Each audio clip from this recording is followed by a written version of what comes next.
mamaya na po magko-convene itong impeachment trial diyan sa loob ng Senado. Pero dalawa po at marami pang pwedeng mangyari na kaabang-abang sa mga kababayan natin na talagang nakikipaglaban at talagang umiintriga dito sa nangyayari ngayon sa Senate. Kasi una, pwedeng hindi matuloy muna ang impeachment trial.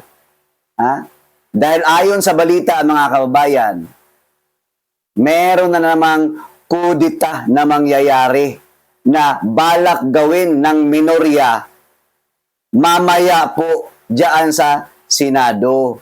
Parang hindi yata nila matanggap at hindi pa sila nakamag-move on, mga kababayan, na natalo yung kanila Senate President na si Tuta Soto at pinalitan ni bagong Senate President Alan Peter Cayetano. Di ho ba? Tapos mga kababayan natin, marami ding mga kumakalat ngayon sa social media, mga balibalita, di umano, na unti-unti nang nalulusaw, nababasura, natutunaw, itong liderato or ang grupo ng minorya dyan sa Senado. Kasi mantakay ninyo, noong nagbotohan sa loob ng Senado, 13 ang pumabor sa bagong liderato ni Alan Peter Cayetano. Siyam lamang ang minorya. 2 ang umiwas na mga senador. Di ba? Tapos hindi nila matanggap. Ngayon, kudita ulit. Magtrabaho na kayo eh. Kasi yung pagbotohan, yung pagkodita, may grounds yun. Mayroon yung dahilan kung bakit nagkudita sa loob ng Senado. Anong rason nyo ngayon magkudita kayo ulit? Bago lang po yung liderato ngayon ni Senate President Alan Peter Cayetano at yung ginawang kudita laban kay Soto, may mga mali yun, may mga grounds si Soto. Una, yung kay Bryce Hernandez, pinalipat niya sa PNP custody.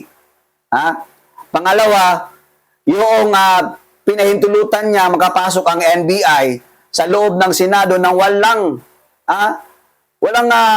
pag-aalinlangan na inapprove niya mismo. Andyan pa si Trillanes, pinakain pa. Yun yung balita, pinakain pa dyan sa loob ng Senado. Tapos nagkagulo. Ngayon, parang si Tuta Soto, parang wala lang. Hindi ho ba? O nagkagulo, nagkaputukan. Ngayon, mayroon pang nabigyan ng preventive suspension sa liderato ni General Mau Aplasca. Napaka-unfair. Kasi yung NBI naman ang talagang nagpupumilit pumasok doon dahil sa etong warrant of arrest na gusto nilang hulihin si Senator Bato ng puwersahan. Ang tawag nga doon, talagang against the Constitution. Yung bang sa pilitan ninyong hulihin na wala namang jurisdiction na tayong Pilipinas sa ICC. Tapos ang pinaghuhugutan ninyo at pinaniniwalaan ninyo itong si Trililing. Mag-move on na kayo. Natalo na kayo sa botohan dyan sa loob ng Senate President na pinumunuan ni Tito Soto. Meron na tayong bagong liderato bilang SP na si Alan Peter Cayetano. Tapos ngayon magbobotohan kayo ulit. For what? Ano bang grounds ni Alan Peter Cayetano? Hindi pa nga nag-uumpisa, mag-uumpisa pa lang. O kaya nga magko-convene na kayo for impeachment trial. Pero ito pang isang balita.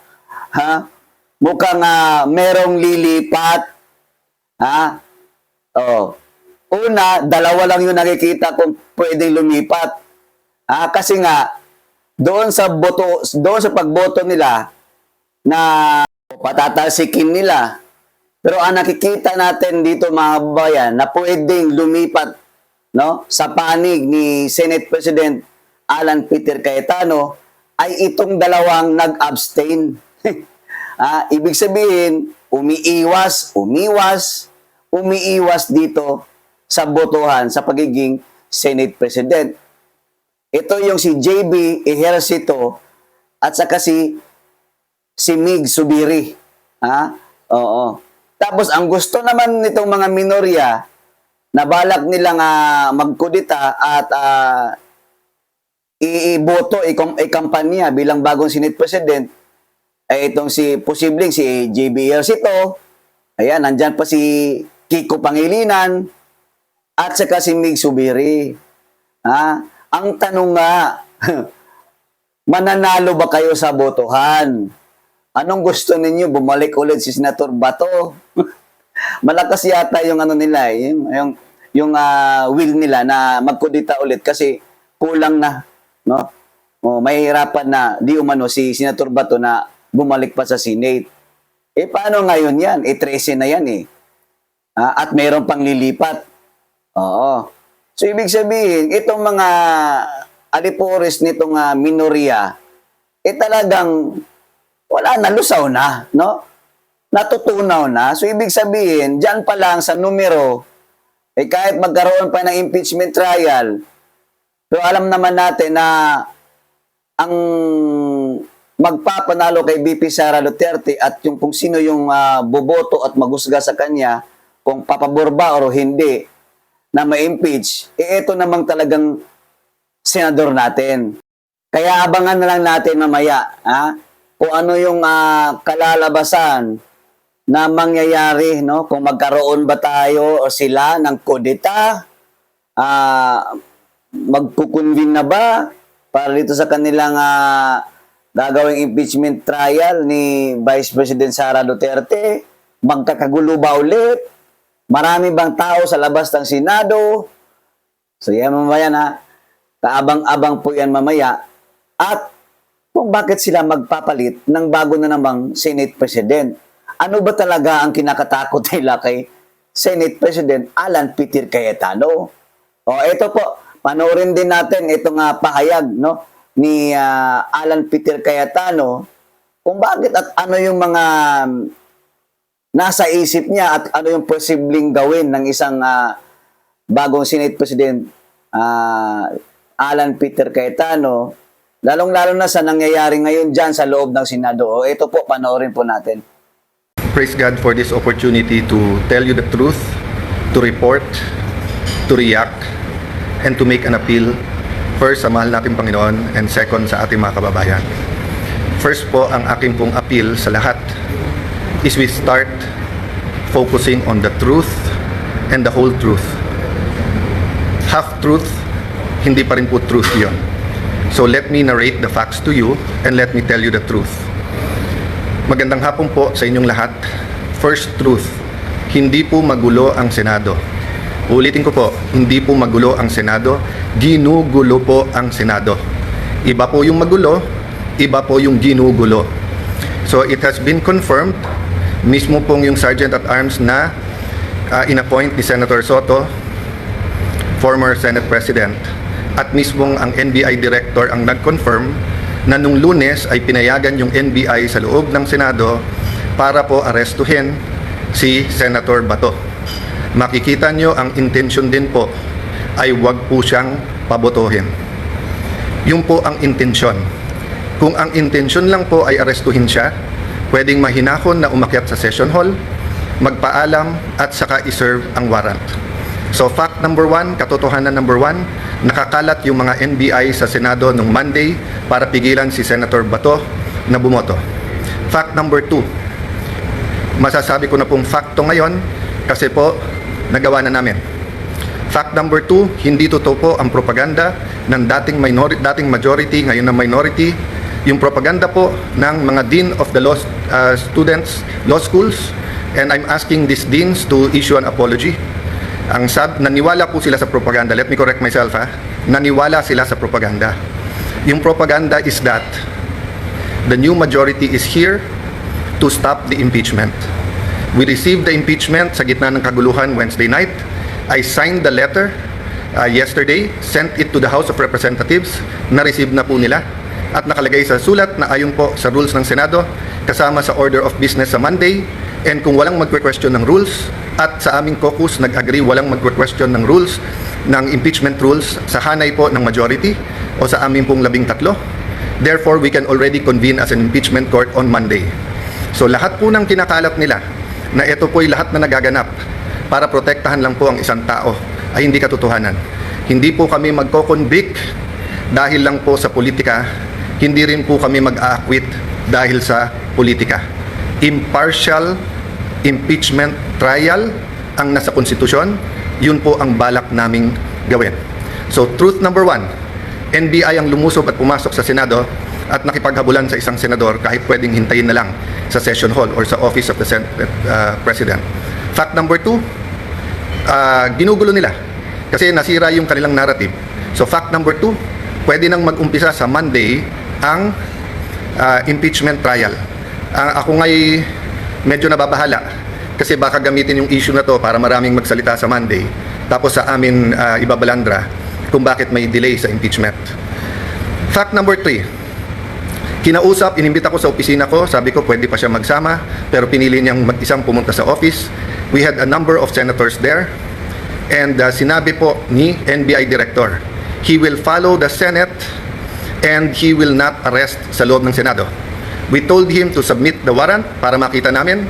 Sabi niya nung Lunes, Tuesday niya isasubmit kasama ang sulat. Pinayagan namin iuwi niya yung 10 operatiba niya, agents niya, with the condition na ibibigay niya yung spot report. Hanggang kahapon po, hindi binibigay. Ang alam ko hanggang today, hindi binibigay. Pangatlo po, sabi niya, hindi siya kikilos, hindi niya pakikilusin ng NBI nang walang coordination sa amin. Wednesday morning pa lang po, may reports na po kami na naglalabas-pasok po ang mga NBI agents. Naka-alert na po kami ng Wednesday. Pagdating po ng hapon ng Wednesday, paulit-ulit sinasabi po sa akin na meron pong NBI agents na naka-full tactical gear. Ibig sabihin po, naka-uniforme, may vest, may mahabang armas na nasa GSIS. Nagbigay ng contact person si NBI Director Matibag. Tinawagan namin yon at sinabi niya, pinapaabot ni Director, walang NBI sa Senate, walang NBI sa GSIS. Nung hapon, umakyat sa akin si General Mau at nagsabi po sa akin na may nangyayari sa mga pinto at yung GSIS ay nagsasara ng mga pinto at nagsasabing kahit senador po ang dadaan doon ay kailangan inspeksyonin. Sabi ko kay General Mau, pakianyaya sa head ng GSIS, administrator yung nagamit niya noon, I think he meant GM. Sabi ko, I'm willing to talk to him very calmly, please call him. The next thing I knew, meron na daw mga armado doon. I asked them to call NBI ulit. Sinabi na naman nila na wala. Samantalang kitang-kita na ng mga nakasuot ng NBI. The next thing we knew, may mga putukan na at akala po namin yan ay mga fireworks. Nagpuputukan na pala po sa baba. Still, they were denying that NBI yon. Kahit na yung mismong winarningan nila ay nagsabing NBI sila. So please look at the context. Alam natin under siege nung Monday or nasa loob ng Senado ang mga NBI. Alam po natin na nakipaghabulan sila, gina-justify pa dahil ito daw po ang paraan na mag-arrest. Pagkatapos pinangako sa amin na wala daw pong NBI sa paligiran. Nandun na po Marines, nandun po PNP, libo po ang PNP sa labas, naging very transparent kami. Nakiusap kami na walang baril sa loob ng Senado. Tignan nyo po lahat ng video. So nung nangyari na po yun at hindi na po namin alam kung sino kakausapin dahil nagkaipitan na sa loob ng kwarto ang bawat isa, ginamit natin Facebook. Ang sumagot po ay si Secretary ng Interior na si John Vic Remulla. Dumating siya, sabi niya, please allow the police inside. Nag-usap kami, sinabi niya, secure kagad, I'll be there in 10 minutes, secure the CCTV. Agad kong sinabi, kay as soon as nakaakyat na po si Sergeant at Arms Mau, sabi ko, secure the CCTV room, huwag niyong gagalawin. Pagdating ng mga polis, make sure you have 2 copies, isa sa kanila, isa sa amin, para hindi po matamper. Yun din po pinag-uusapan ng ibang senador sa loob ng room. So nung sinabi po ni Jinggoy na itago, ang ibig niya sabihin, make sure walang makakuha kung hindi po yung polis. At sinagot siya noon, kung tinuloy yung video na yon, may sumagot na nakasecure na po. As soon as Secretary Remulla came, the first thing he did was kamustahin kung okay kami, kung secured yung mga senador. Then tinanong yung CCTV and then nagpaalam kung pwede i-sweep floor by floor at pumasok yung iba pang pulis. Technically, I could have said it was under Senate jurisdiction. But he gave me his word and he followed his word that this will be a investigation that is independent. So dalawa po, joint investigation to. Lahat po ng CCTV agad binigay. Pangalawa po, lahat ng crime scene hindi po namin tinago. In fact, sa GSIS hindi kami makapasok, pulis lang. Kaya bago umuwi si Secretary Remulla at si Chief PNP Nartates, hiningi ko na makapasok din po. Kasi nung una, inalalabas ang narrative ng iba na wala daw putok from the other side. Nung una, isa pa lang ang nakitang putok o bala na tumagos galing sa kabilang side. Pero nung pinayagan kami sa loob at nung pagkatapos po na inusisa ng mabuti ng PNP, nakita po na may at least 5. So what am I saying here? This is the results of the independent investigation so far. The President, and I thank him for calling, checking how we are, and assuring us that he told everyone to stand down, the military, the PNP, and the NBI. But I told him, sir, the NBI has been lying to us. Sabi niya, hindi, susunod sa kanya yung NBI. Sabi ko, sir, with all due respect, nandito naman si Sec John Vic, siya na mag-report sa'yo. So, dun sa mga nagsasabing this is stage or whatever, di ba, we allowed every single transparency measure, we allowed the investigation.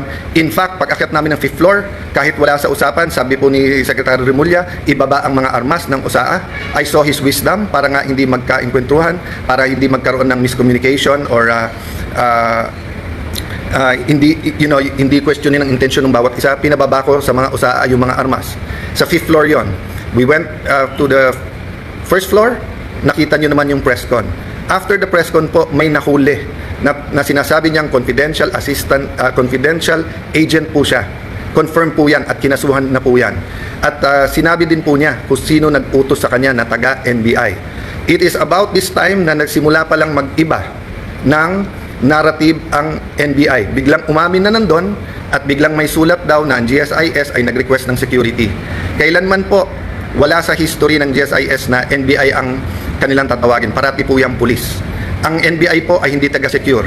And even assuming for the sake of argument, may usapan na po kami ni Director Matibag na in the building, around the building, kasi pinangako niya sa akin walang checkpoint sa labas ng NBI. Samantalang nakita namin po yung video, NBI, pinabubuksan po yung mga kotse ng senador. This was on Monday. So sunod-sunod po ang kasinungalingan po ni NBI Director. I believe he's lying to the President. That is my personal belief. I believe he is giving him false narratives. Kasama po nila si Senator Trillanes nung Monday. Senator Trillanes had no personality to do that, but he is in coordination with many. Let me express my sadness, my regret. First time po na ganito nangyari sa Senate. Usually po, nabangga lang, nauntog lang yung isang senador, nadapa. Nandyan na yung 24 to see how you are. Usually po, may threat pa lang sa Senate, pupunta na dyan lahat to see how. But makita nyo naman po, parang bula na wala po yung buong minority. Pagkatapos wala kaming narinig hanggang mga 10:30. Nung sinabi lang po, 9, 10, I don't know the time anymore. Nung sinabi lang ni Senator Camille that we're okay, dun lang nagparamdam yung iba. And then ngayon, sunod-sunod galing sa minority. Pinagbibintangan pa ang majority at ang Senado. Pinaligiran tayo ng NBI, naka-full tactical gear. When we defended ourselves sa Senado, sasabihin nyo pa nakakalungkot at magulo ang Senado. Nakakalungkot po because never nangyari to sa institusyon ng Senado.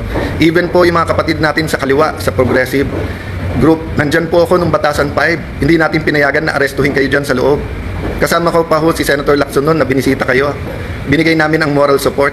So alam nyo po anong ibig sabihin po ng courtesy ng wag mag-aaresto sa Batasang Pambansa or dito po sa Senado. Having said that po, there are different issues na sinagot ko na sa inyo. But I'm going live today because I heard the Ombudsman will do an independent investigation. That is good news.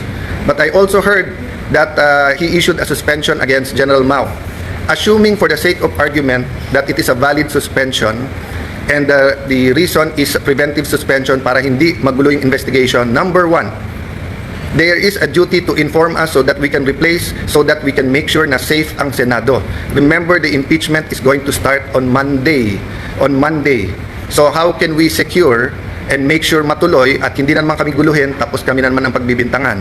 Number two, bakit po, and I like to honor and express, diba, that in my dealings with the Ombudsman, Boying Remulla, it has always been with respect. We many times disagree, but he, to me, had an open mind. We disagree in legal, but he listened. If he disagree, he disregards. If he agrees, so let me just appeal to the Ombudsman, suspend also the NBI director because he is more a suspect than General Mao dito. We do not want to set a bad example in the independent investigation, and we do not want to put the Senate in harm's way.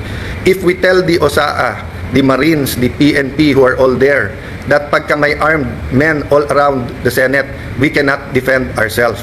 Sino po sa inyo mga kababayan, pag may winorningan na kayo na wag na kayong lumapit sa bahay namin, lumapit sila naka full tactical gear at meron pong mahabang armas. Sino sa inyo hindi magva-verbal warning na umatras na kayo?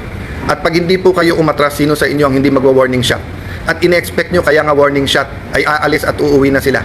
Pero ano po ang naging reaksyon? Bumaril po paloob ng Senado. It is the first time, ang alam ko lang po may barilan sa batasan nung kudita. I don't remember now if that was 87 or 89. And I don't even know if it was inside the batasan. Pero it is the first time na Senado babarilin sa loob ng Senado. Lahat po ng Senate media were in the second floor. They have footages po. The investigation can be done independently. I have held off from the Senate investigating ourselves. Diba? We can also investigate. But I don't want this to be political. I want it to be calm. I want to respect yung sinabi ng Presidente. And I assume, good faith, I assume he was telling me that based on the information he had at that point. I take offense that the Executive Secretary posted in his Facebook na staged without waiting for the investigation. Hindi ako nakatanggap ng tawag sa kanya na kamusta na mga senador, kamusta kayo? I promised my family and some people I will not be emotional in this broadcast, but ito lang po ang pahatid ko po sa lahat ng executive department. Kung anak nyo po kaya yung nandun, kung asawa nyo po kaya yung nandun, yung mga anak ni Joel Villanueva, haven't they suffered enough kahit na sunod-sunod ang false narratives nyo sa kanila? What do you think they felt when they thought na baka hindi makalabas ng buhay yung kanilang tatay?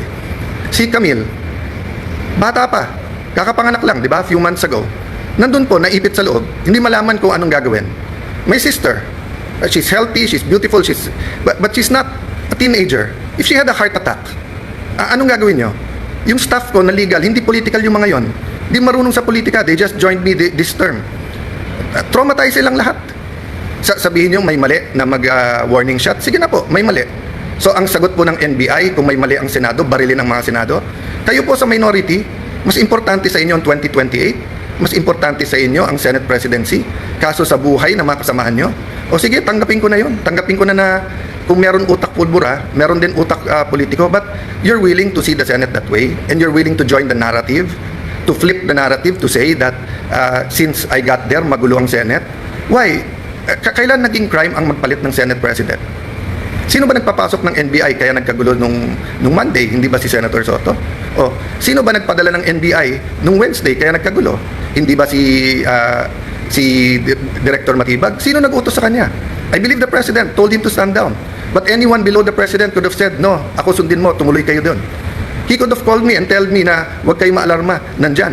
When my sister called, ano sinabi niya? When Senator Loren, he kept on denying. Nung sinabi ng sister ko from the back, kasi hindi na namin malaman nangyayari, do your job. Pinagsisigawan yung sister ko na huwag mo akong sigawan. Yan po ang response ng ating NBI director nung akala niya, nung nalaman niya na under attack ang Senado. Hindi niya sinabing, ma'am, susugod, ma'am, titignan na, ma'am, pupulautin, ma'am, tatawagin namin ng DND, ma'am, tatawagin namin. Hindi. Ang sinabi niya, huwag kayong sisigawan. So mga kababayan, kung tumawag kayo ng 911 at sinabi yung nilulusob ng mga bahay nyo, may mga armado na puputukan, at ang sabihin ng taga 911 sa inyo, huwag nyo ako sigawan, ano po mararamdaman nyo?